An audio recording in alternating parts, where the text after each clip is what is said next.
मांगने पर भीख मिलती है, अधिकार छीनना पड़ता है। यही उस महान क्रांतिकारी चंद्रशेखर आजाद की जिंदगी का मूलमंत्र था, जिसने गुलामी की जंजीरों में जकड़े भारत को आजादी दिलाने के लिए खुद को मिटा दिया, लेकिन झुकना नहीं सीखा।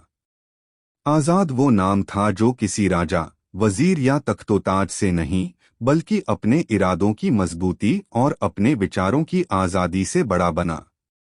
उनका जन्म भले ही साधारण परिवार में हुआ, लेकिन विचार इतने असाधारण थे कि उन्होंने पूरे ब्रिटिश साम्राज्य को चुनौती दी और कहा कि वो आजाद पैदा हुआ है, आजाद ही रहेगा, और अंग्रेज उसे जिंदा नहीं पकड़ सकते।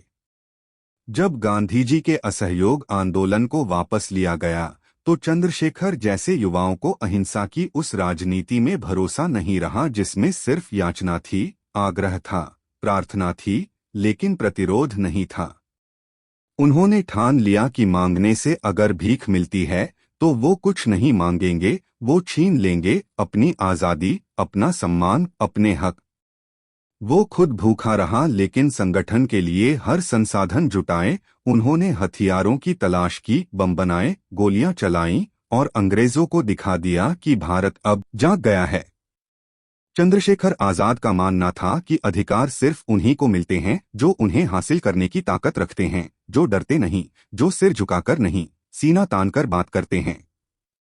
उनका जीवन उस हर इंसान के लिए प्रेरणा है जो अपने हक के लिए लड़ना चाहता है, जो गुलामी की मानसिकता से बाहर निकलकर स्वाभिमान की राह पर चलना चाहता है।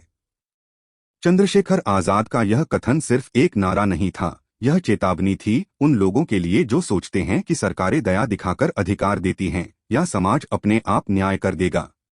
नहीं, इतिहास गवाह है कि हर बड़ा परिवर्तन तब हुआ जब किसी ने व्यवस्था की आंखों में आंखें डालकर कहा कि अब और नहीं। चंद्रशेखर आजाद की यह चेतावनी आज भी उतनी ही प्रासंगिक है जितनी अंग्रेजी शासन के दौर में थी, क्योंकि आज भी अधिकारों को कुचला जाता है, आज भी सत्ता के गलियारों में न्याय बिकता है, आज भी आवाजें दबाई जाती हैं। उन्होंने जो कहा वो क्रांतिकारी भाषा में नहीं, हकीकत की जमीन पर कहा। जब उन्होंने अपने अंतिम क्षणों में खुद को गोली मारी तो वो हार नहीं थे, वो सिखा रहे थे कि गुलामी की मौत से आजादी की शहादत बेहतर है। आज भी जब किसी गरीब को उसकी जमीन से बेदखल किया जाता है, किसी दलित को मंदिर में प्रवेश से रोका जाता है, किसी महिला को न्याय नहीं मिलता, किसी आदिवासी की आवाज नहीं सुनी जाती, तो चंद्रशेखर आजाद का यह कथन गूंजता है, मांगने पर भीख मिलती है, अधिकार छीनना पड़ता है। अगर आज हम ये सोच लें कि चुनाव में वोट देना ही अधिकार है और बाकी सब सरकार दे देगी, तो ये खुद को धोखा देने जैसा है। अधिकार कभी भी भीख में नहीं मिलते, वो संघर्ष में गढ़े जाते हैं, त्याग में तपते हैं और बलिदान से चमकते हैं। आजाद के लिए आजादी का मतलब सिर्फ अंग्रेजों से मुक्ति नहीं था, बल्कि समाज से अन्याय और असमानता का खात्मा था। उन्होंने कभी धर्म, जाति या भाषा के नाम पर भेदभाव नहीं किया। उनके लिए भारत एक था और हर भारतीय समान था।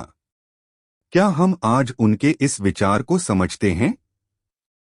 क्या हम अपने अधिकारों को भीख की तरह मांग रहे हैं या आजाद की तरह उन्हें हासिल करने की कोशिश कर रहे हैं? उन्होंने यह भी सिखाया कि अकेला व्यक्ति भी बदलाव की शुरुआत कर सकता है, बशर्ते उसमें अपने विचारों के प्रति ईमानदारी हो और अपने संघर्ष में संकल्प हो। उन्होंने संगठन बनाए, युवाओं को जोड़ा और देशभक्ति को सिर्फ नारे नहीं, कर्म में बदला। अगर आज किसी नौजवान को लगता है कि उसके पास पैसा नहीं है, पहुंच नहीं है या ताकत नहीं है, तो उसे चंद्रशेखर आजाद की ओर देखना चाहिए, जिसने सिर्फ अपनी दृढ़ इच्छा शक्ति और साहस से ब्रिटिश साम्राज्य को हिला दिया था। आजाद ने कभी समझौता नहीं किया, न अपने साथियों के नाम बताए, न अपनी विचारधारा से पीछे हटे।